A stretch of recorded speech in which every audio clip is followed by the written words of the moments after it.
चलिए स्टूडेंट्स, आज हम क्लास स्टार्ट करते हैं। हेलो स्टूडेंट्स, मेरा नाम चक्र सरवार और मैं अपने यूट्यूब चैनल की एंटी क्लास में आपका स्वागत करता हूँ।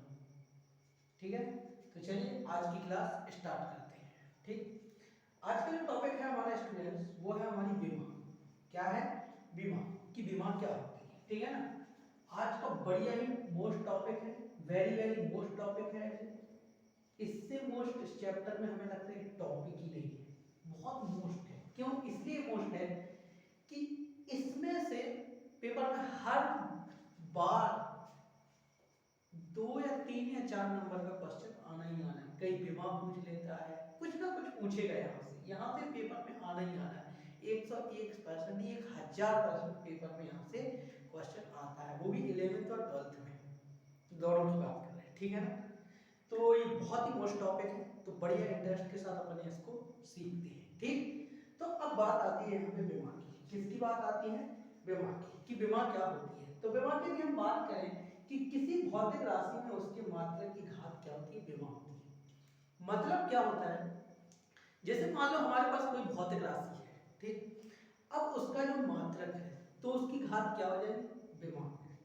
या फिर अपन ऐसे समझा सकते हैं कि किसी भौतिक राशि में मूल राशियों के मात्रक पर, मूल राशियों के मात्रक पर चढ़ी हुई घात क्या कहलाती है, उस भौतिक राशि की बीमा कहलाती है। फिर से सुनो, किसी भौतिक राशि में, किसी भौतिक राशि में मूल राशियों के मात्रकों पर, मूल राशियों के मात्रकों पर चढ़ी हुई घात क्या कहलाती है, उस राशि की, उस भौतिक राशि की बीमा कहलाती है।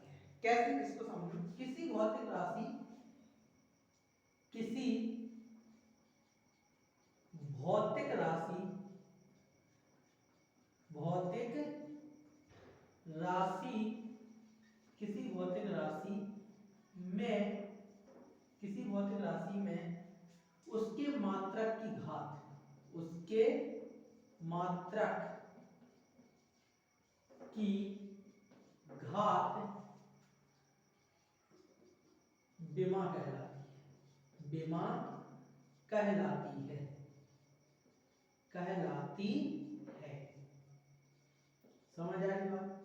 बस आपको इतना याद रखना कि भौतिक राशि के मात्रक की जो घात होती है उसी को हम लोग क्या कह देते हैं, उसी को हम लोग बीमा कह देते हैं। या फिर इसको दूसरे तरीके से कैसे लिख सकते हैं, या तो ऐसे लिख सकते हैं,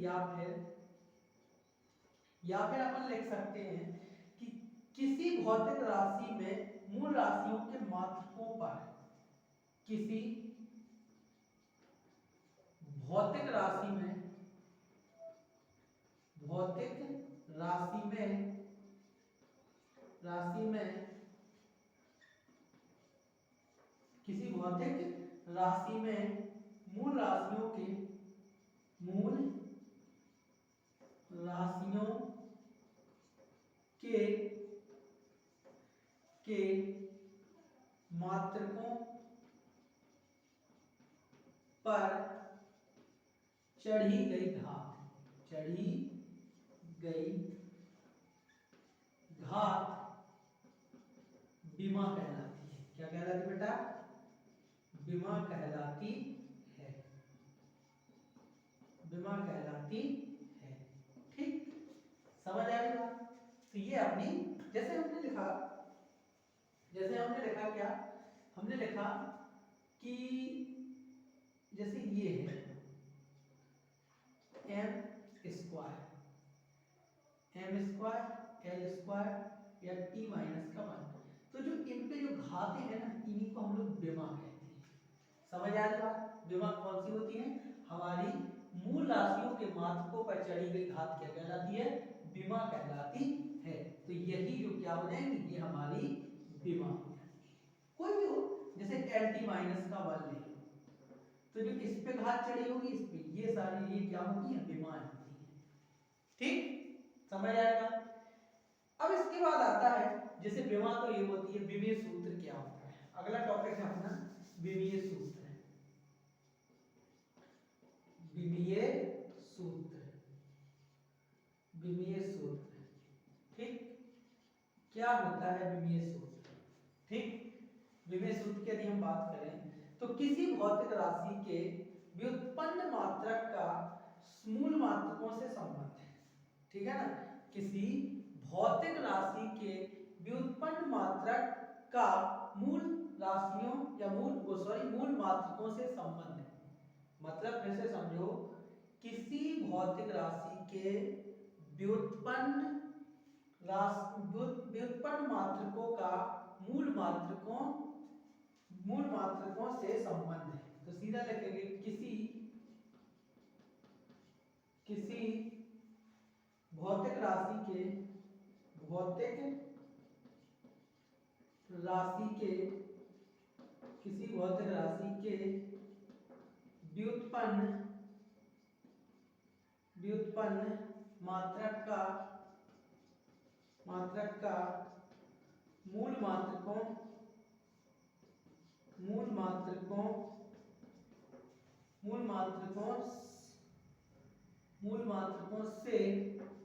मात्रक का मूल मात्रकों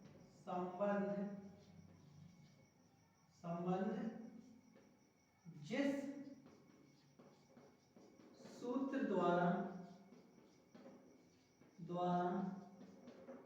दर्शाया जाता है उसे विमीय सूत्र कहते हैं।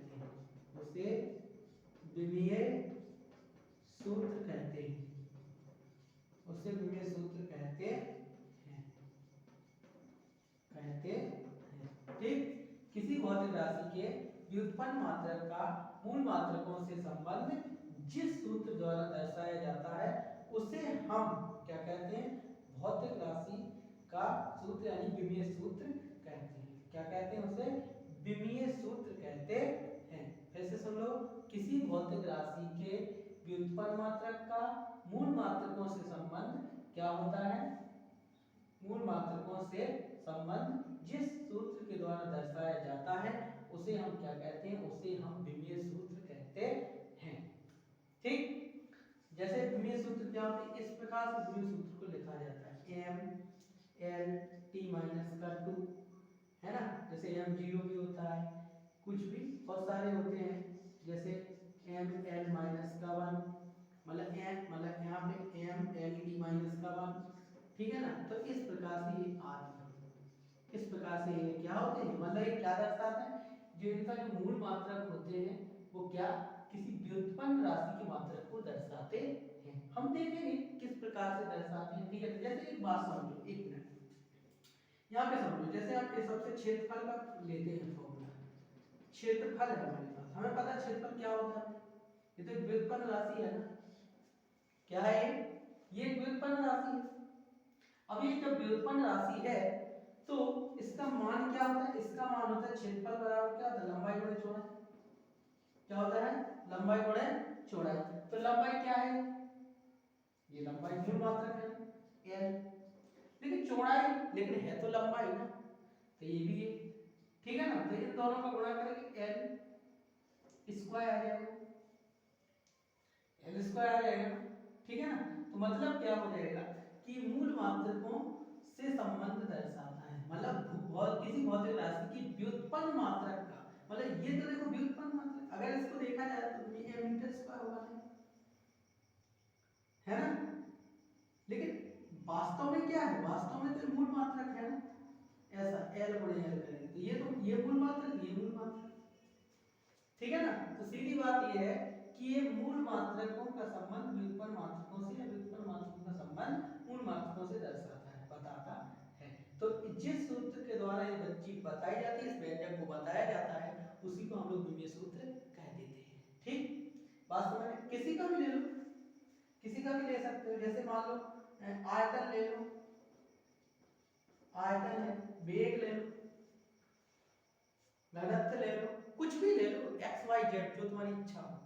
ठीक है ना। तो वो सारे के सारे और क्या होता है? भौतिक राशि जो व्युत्पन्न मात्रक होते हैं वो मूल मात्रकों से संबंध बताते हैं। तो बस एक कंसेप्ट समझ लो, बस सीधा सीधा कि किसी भौतिक राशि के व्युत्पन्न मात्रक का मूल मात्रकों से संबंध जिस सूत्र द्वारा दर्शाया जाता है उसे विमीय सूत्र कहते हैं। बस इतना इतना कंसेप्ट याद रखना है। ठीक, चलिए आगे। अब हम ये देखेंगे कि हम ये जो फॉर्मूले होते हैं बेसिकली लिखते कैसे हैं, ठीक है ना, कैसे लिखते हैं और विमीय सूत्र लिखने के नियम क्या होते हैं। ठीक, हमने विमा देख लिया, विमीय फॉर्मूला देख लिया, अब हम देखेंगे कि इन विमीय सूत्रों को लिखने के नियम। ठीक, चलिए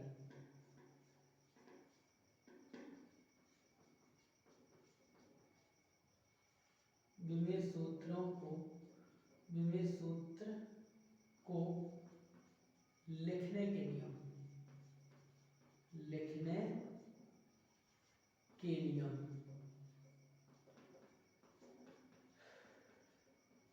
लिखने के नियम बड़े ध्यान से समझना स्टूडेंट्स। होता क्या है, सबसे पहला पॉइंट हमारा ये होता है कि जो विमीय सूत्र होता है वो बड़े कोष्ठक में लिखा जाता है। पहली चीज, कौन से कोष्ठक में लिखा जाता है, ये बड़े कोष्ठक में लिखा जाता है। पहली बात, किस कोष्ठक में लिखा जाता है, बड़े कोष्ठक में, बड़े कोष्ठक में लिखा जाता है, बड़े कोष्ठक में लिखा जाता है, लिखा जाता है, पहली चीज। ठीक है, बड़े कोष्ठक में लिखा जाता है। ठीक, अब एक चीज और बता दें हम, जो इनकी जो विमा होती है कुछ इस प्रकार से लिखी जाती है, देखो ऐसे, जैसे m की पावर a, l की पावर b, t की पावर c। विमीय सूत्र इस रूप में लिखा जाता है, रूप में लिखा जाता है, लिखा जाता है। विमीय सूत्र इस रूप में, इस रूप में विमीय सूत्र इस रूप में लिखा जाता है, में लिखा जाता है, लिखा जाता है। ठीक है ना, तो यहाँ पे आगे विमीय सूत्र जोड़ देना, विमीय सूत्र इस रूप में लिखा जाता है। ठीक, चलिए इसके बाद आगे क्या होता है कि जो मूल मात्रक होते हैं ना, जो मूल मात्रक, जैसे मान लो हमारे पास मान लो कोई मूल मात्रक नहीं है उपस्थित, जैसे मान लो द्रव्यमान, तो उनकी घात क्या लिखी जाती है, 0 लिखी जाती है। तो लिख देंगे कि जो मूल मात्रक, जो मूल मात्रक, मात्रक राशि में उपस्थित नहीं होते हैं, राशि में उपस्थित, उपस्थित नहीं होते हैं, नहीं होते हैं, नहीं होते हैं, उनकी घात 0 लिखी जाती है, उनकी घात 0 लिखी जाती है। क्या लिखी जाती है, 0 लिखी जाती है, लिखी जाती है। ठीक, उनकी घात 0 लिखी जाती है, ये बात याद रखना। ठीक है, मतलब सीधी बात है, जैसे हमें पता है ना, जैसे हमने, चलो एक बात सुनो, चाल का फॉर्मूला लिखना है। हाँ, वेग चाल का फॉर्मूला, चाल बराबर क्या होता है, दूरी बटे समय होता है, यही होता है, दूरी बटे में समय। तो अब एक बात बताओ, यहाँ पे क्या क्या है, यहाँ पे हमारे पास L तो है, मीटर प्रति सेकंड यानी समय। ठीक है ना, तो मीटर प्रति, मीटर को अपन क्या लिख देंगे, मीटर को लिख देंगे अपन क्या, L, मीटर को L लिख देंगे, और समय को क्या लिख देंगे, T। ठीक है, अब एक बात बताओ, क्या यहाँ द्रव्यमान है, नहीं है, तो इसको ऊपर ले जाओ, L t - का 1, इस प्रकार से, और m तो है नहीं तो 0, कुछ इस प्रकार से अपन इसे लिख देते हैं। ठीक, ये बात आपको याद रखना चाहिए, समझ आ रही बात। तो इस प्रकार से अपन इसे लिखते हैं। ठीक, तो चलिए स्टूडेंट्स आगे अपन बढ़ते हैं। तो हमने क्या देखा, सबसे पहले विमीय सूत्र लिखने के नियम में कि इसे हम बड़े कोष्ठक में लिखते हैं, पहली चीज। दूसरी चीज क्या है, हम इसे इस रूप में लिखते हैं, घातों को जो इसकी बीमार होती है ना, कुछ इस प्रकार से लिखते हैं, कहीं लोग बाहर लगाते हैं, बाहर लगाते हैं, लेकिन आप ये नहीं बताएंगे कब। ठीक है ना, यहाँ पे m की घात अलग, l की घात b, t की घात c, मतलब इस रूप में लिखा जाता है। अगर आप इस रूप में नहीं लिखोगे ना, मान लो ऐसा छोड़ दिया आपने m l t, ये गलत है, या ऐसा लिखा तो गलत है। किसी भी कोष्ठक में अगर लिखोगे तो गलत है, उसे बड़े ही कोष्ठक में लिखना पड़ेगा। समझ आ रही बात? ठीक है। फिर क्या होता है, मान लो जो राशि अपने पास, जो मूल राशि अपने पास उपस्थित नहीं होती है, उसका जो उसकी घात होती है, उसकी जो विमा होती है, वो अपन जीरो लिखते हैं।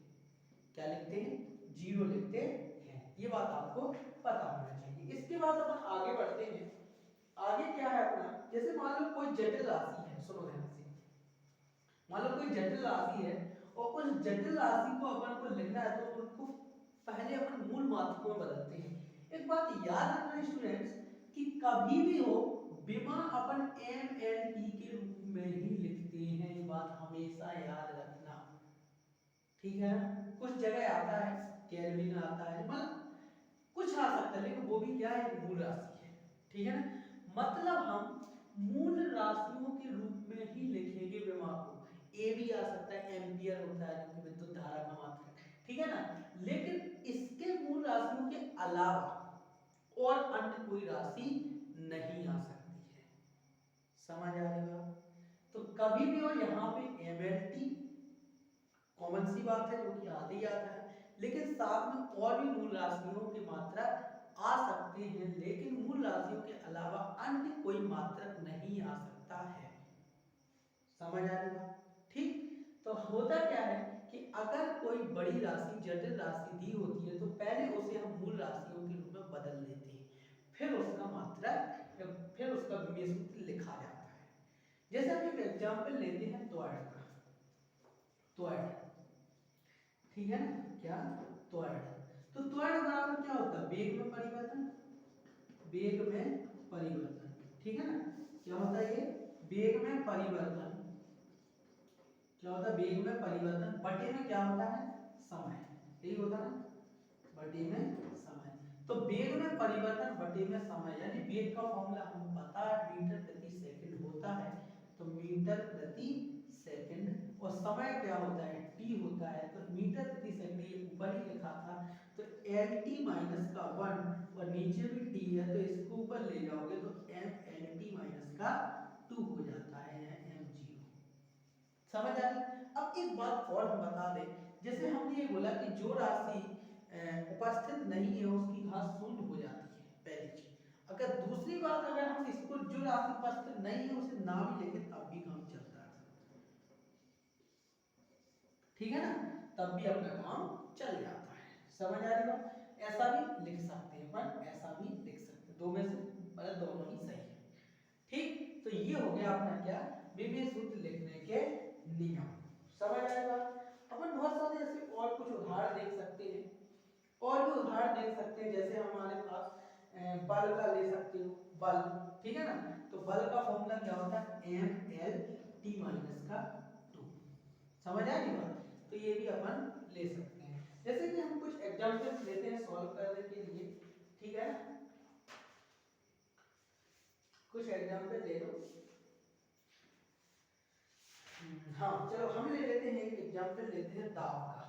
दाब बराबर क्या होता है अपने पास? यहाँ ले लेते हैं, दाब बराबर होता है, दाब बराबर होता है बल बटे में क्षेत्रफल। क्या होता है? बल बटे में क्षेत्रफल होता है। ठीक, बल बटे में क्षेत्रफल। अब एक बात बताओ, हमें बल पता होना चाहिए। क्या पता होना चाहिए? बल के बारे में। तो बल का फॉर्मूला क्या होता है ये भी हमें पता होना चाहिए। तो जो बल होता है उसकी जो विमा होती है एम एल टी माइनस का 2 होता है, ये होती है बल की विमा। ठीक है ना? अब एक चीज और बता दें हम, बल यहाँ पे क्षेत्रफल के लिए, तो एम एल टी माइनस का 2 बटे में क्षेत्रफल क्या होता है? लंबाई, यही तो होता है ना? तो यहाँ पे क्या हो जाएगा हमारे पास, क्या हो जाएगा? एल, ठीक, एल स्क्वायर। एक एल से एक एल कट जाएगा, यहाँ पे आ जाएगा एम एल माइनस का 1 टी माइनस का 2। ये होता है दाब का फॉर्मूला, एम एल माइनस का 1 टी माइनस का 2। ऐसी बहुत सारी ढेरों क्लास 11 की बुक्स में मिल जाएगी, योगबोध की में। ठीक है ना? मास्टर एनसीईआरटी में ही मिल जाएगी। तो आपको सब करें, हमने सॉल्व करना बता दिया है, आपको सबका ढूंढ देख लेना, सबका सॉल्व करके चेक कर लेना। ठीक है ना? समझ आ रही बात? ठीक है। तो ये हो गया अपना विमीय सूत्र को लिखने के नियम भी हो गए, और इनको कैसे हम निकालते हैं वो भी हो गए। देखो एक बात और हम बता दें आपको, सबसे बढ़िया चीज क्या है कि अपन को निकालने के लिए किन चीजों की जरूरत पड़ती है। देखो देखो अब ध्यान से सुनो। देखो किसी भी राशि की विमा ज्ञात करना है, किसी भी राशि की विमा विमा ज्ञात करना, ठीक है ना। तो सुनो ध्यान से। अब यहां से हम कितनी चीजें ज्ञात कर सकते, समझना ध्यान से। मान लो सबसे पहली चीज आपको एक बात पता होना चाहिए। मान लो अगर जिस राशि की विमा ज्ञात करना उसका फॉर्मूला ज्ञात करें, मतलब उसका सूत्र आना जरूरी है। समझ आ रही है? जिस राशि की विमा हमें ज्ञात करनी है उसका सूत्र आना हमारे लिए कंपलसरी है। जब तक सूत्र नहीं आएगा हमें नहीं बनेगी विमा निकालते, ठीक है ना। तो सबसे पहली चीज क्या है, हमें सूत्र आना चाहिए उसका। दूसरी चीज, अगर जैसे हमें सूत्र आ गया, ठीक है ना, बस काम हो गया, अब अपन को किसी भी चीज की जरूरत नहीं है। क्यों? जैसे मान लो एक एग्जाम्पल ले लेते हैं, फिर से हम एक एग्जाम्पल लेते हैं छोटा सा घनत्व का। घनत्व बराबर, हमें घनत्व की विमा चाहिए। अब घनत्व बराबर क्या होता है? घनत्व बराबर होता है द्रव्यमान बटे आयतन। द्रव्यमान बटे में आयतन, यही होता है। समझ आ रही? किसका फॉर्मूला होता है ये? घनत्व का फॉर्मूला, द्रव्यमान बटे में आयतन। अब एक बात समझना ध्यान से, यहां से अपन सारी चीजें निकाल लेंगे। तो स्टेप क्या होता है, जैसे आपने इस घनत्व का निकाला है तो द्रव्यमान बटे में आयतन निकाला है। अब हमें इस द्रव्यमान का होना चाहिए क्या? मात्रक पता, ठीक, कि द्रव्यमान का मात्रक क्या होता है। और हम द्रव्यमान को बेसिकली लिखते क्या, ये भी पता होना चाहिए मूल राशि में, ठीक है ना। तो इसको लिखते हैं अपन लोग m। द्रव्यमान होता है, इसका मात्रक क्या है? केजी। क्या होता है? केजी होता है। और ये होता है आयतन। और आयतन को लिखते हैं क्या? स्मॉल m, मतलब मीटर, और आयतन है क्यू, केजी प्रति मीटर क्यू। क्यों? ये लंबाई का मात्रक, लंबाई ही तो है आयतन, लंबाई गुणे चौड़ाई गुणे ऊंचाई, ठीक। चलिए अच्छा, इसके बाद अब अपन को जरूरत पड़ती है किसकी? किसकी जरूरत पड़ती है? इसकी विमा की, मतलब जो सॉरी इसकी जो संकेत है। जैसे इसका संकेत तो केजी है द्रव्यमान का, लेकिन द्रव्यमान को अपन लिखते क्या है, ये सबसे बड़ी बात है। तो अपन जो द्रव्यमान को लिखते हैं वो क्या लिखते हैं? अपन लिखते हैं एम। क्या लिखते हैं? एम। अगर कहीं द्रव्यमान है और उसी के में अपन को उसकी विमा लिखना है तो द्रव्यमान की विमा क्या होती है? एम होती है। ये बात याद रखना। दूसरी चीज भैया, यहाँ पे तो लंबाई है, लंबाई की लेंथ यानी एल, इसे लिखते हैं हम लोग एल, ठीक है ना। तो इसकी जो विमा हो जाएगी वो क्या हो जाएगी? वो हो जाएगी हमारे पास एम एल माइनस थ्री। क्या हो जाएगी? एम एल माइनस का थ्री। समझ आ रही बात?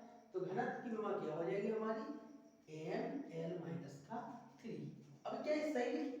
नहीं लिखी भाई, ये सही नहीं है। अभी इसमें हमें कुछ लिखना है, ये चीज, ठीक। ये हो जाएगी हमारी क्या?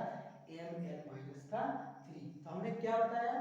आपको अगर फॉर्मूले याद है तो देखो, फॉर्मूले से हम उसका मात्रक भी ज्ञात कर सकते हैं, विमा भी ज्ञात कर सकते हैं, ठीक है ना।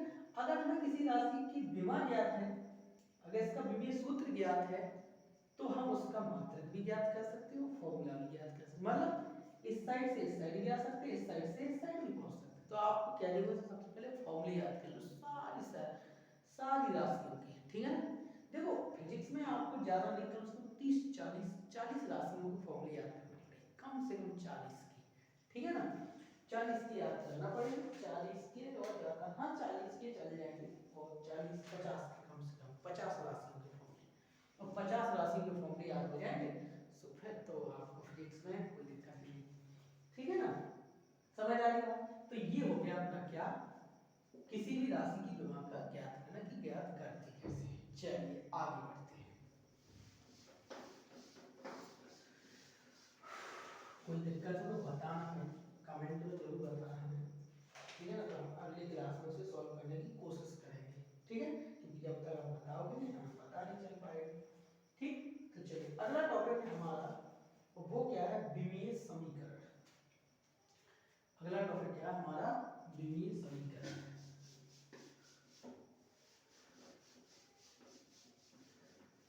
विमीय समीकरण।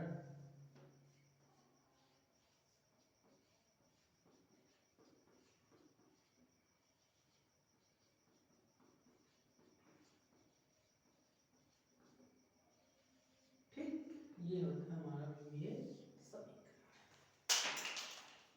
विमीय समीकरण, तो विमीय समीकरण क्या होता है, बेसिकली देखा जाए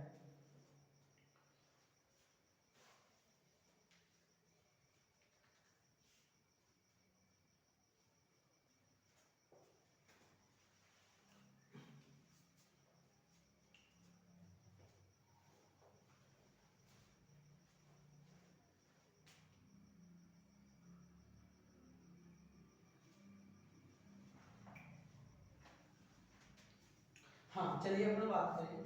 किसी भौतिक राशि को उसके विमीय सूत्र से संबंधित करने वाले समीकरण को उस भौतिक राशि का विमीय समीकरण कहते हैं। मतलब सीधी बात है, मतलब किसी भी भौतिक राशि को उसके विमीय सूत्र से संबंधित करने वाले समीकरण को उसका क्या कहते हैं, विमीय समीकरण कहते हैं। उस भौतिक राशि का विमीय समीकरण कहते हैं। तो अपन लिखेंगे किसी भौतिक राशि का, मतलब किसी भौतिक राशि को उसके विमीय सूत्र से, लिख दो किसी भौतिक राशि को उसके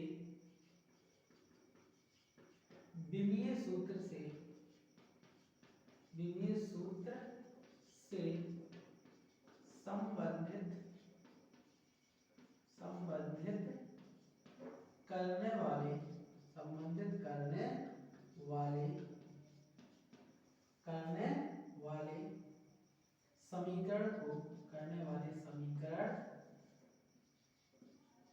को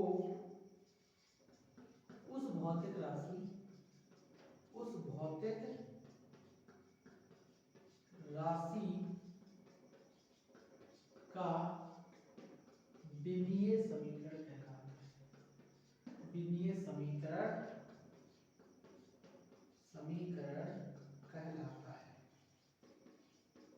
कहलाता है। ठीक, सीधी बात है, किसी भौतिक राशि को उसके विमीय सूत्र से संबंधित करने वाले समीकरण को उस भौतिक राशि का विमीय समीकरण कहते हैं। ठीक है, जैसे मान लो हमें एक बात बताओ, जैसे हमारे पास क्या है, वॉल्यूम यानी आयतन। अब इसका हमें पता फॉर्मूला क्या होता है, m0L3T0। ये एक विमीय समीकरण है। ठीक, क्या है ये, एक विमीय समीकरण है। जैसे हमने ले लिया वेग, क्या होता है, m0L t-1, एक विमीय समीकरण है। समझ आ गई बात, ये आयतन का है, ये वेग का है यानी चाल, ठीक है ना। इसके बाद बल F बराबर क्या होता है, m L t-2, ठीक है ना, m L t-2। तो ये क्या है, ये सबके सब विमीय समीकरण है। समझ आ रही बात, विमीय समीकरण बहुत आसान सी बात है, किसी भौतिक राशि को उसके विमीय सूत्र से संबंधित करने वाले समीकरण को उस भौतिक राशि का विमीय समीकरण कहते हैं। और सी बात है, अगर ये भौतिक राशि है और ये उसका सूत्र है, तो इन दोनों को बराबर कर लिए जाए, मतलब उससे संबंधित रखने वाला, मतलब भौतिक राशि से संबंध रखने वाले विमीय सूत्र को क्या कहते हैं, उस राशि का समीकरण कहते हैं। ठीक, तो बात याद रखना, आगे बढ़ते हैं।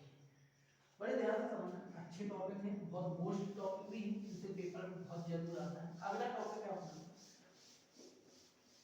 विमीय विश्लेषण के अनुप्रयोग। विमीय विश्लेषण के अनुप्रयोग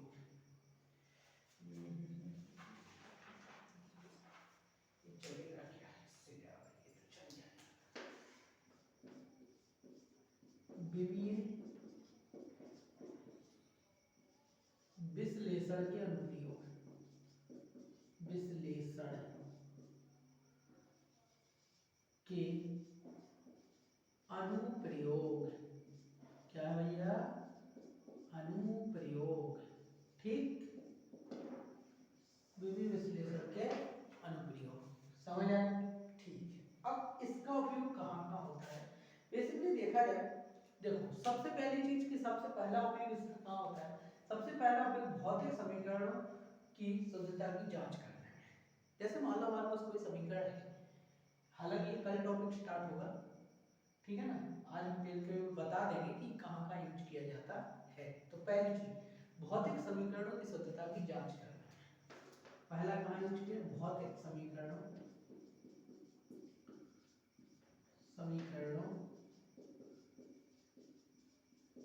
की शुद्धता की जांच करने में, शुद्धता की जांच करने में, जांच करने में, पहली चीज, ठीक, भौतिक समीकरणों की शुद्धता की जांच करने में। हाँ, अलग अलग राशियों के बीच संबंध स्थापित करने में, अलग अलग राशियों के बीच संबंध स्थापित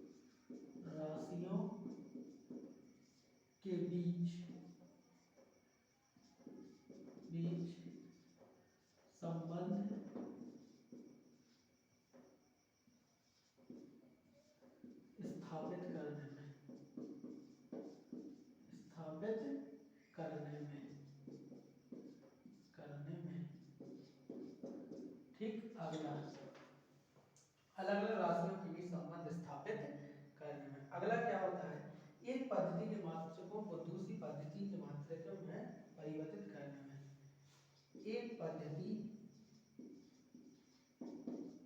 के मात्रकों को दूसरी पद्धति के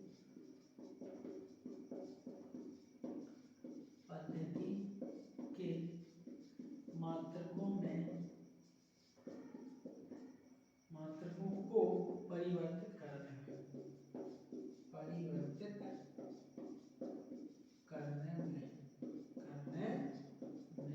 ठीक है। अगला है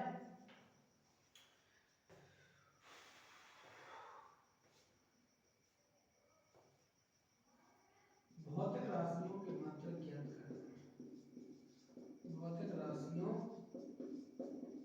के मात्रक ज्ञात करने में, मात्रक ज्ञात करने में, ठीक, समझ आ रही। अगर हमें विभव पता है तो मात्रक आराम से निकाल सकते हैं, ठीक है ना। तो ये 4 पॉइंट समझ आ गया। आज हमने पूरा विभव विश्लेषण को समझा है। कल हम इन पे बेस इसका उपयोग पढ़ेंगे, इस पे क्वेश्चन पढ़ेंगे, इस पे क्वेश्चन पढ़ेंगे, इस पे क्वेश्चन, इस पे क्वेश्चन, मतलब हम एक एक, कल हम अकेले इस पे क्वेश्चन पढ़ेंगे, परसों इस पे पढ़ेंगे, फिर उसके अगले दिन उस पर, अगले दिन उस पर, इस पे तो ये तो हमें पहले ही हमें बता ही दिया, थोड़ा सा इसके बारे में जानकारी, ठीक है ना, कि हम मात्रक कैसे निकाल, अगर विभव हमें पता है तो आराम से हम निकाल सकते हैं मात्रक, कोई दिक्कत नहीं होती, ठीक है ना। मतलब लेकिन इसमें सबसे मोस्ट है ये 3 चीजें, 1 2 3, इन पर आता है क्वेश्चन पेपर में जरूर आता है, हर साल आपका ये भी बता दें, वो शायद लोलक का आता है, कई सारे ऐसे क्वेश्चन हैं जो मोस्ट है इससे संबंधित, ठीक। तो स्टूडेंट्स कैसी लगी आपको आज की क्लास, अगर समझ आया हो, अच्छी लगी हो तो लाइक कीजिए, शेयर कीजिए और सब्सक्राइब कीजिए, ठीक है ना, समझ आएगा। तो और जुड़ जाइए टीएनटी क्लासेस के साथ, टीएनटी क्लासेस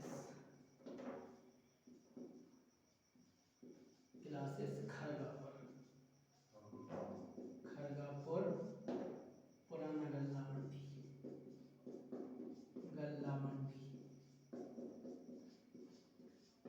जतार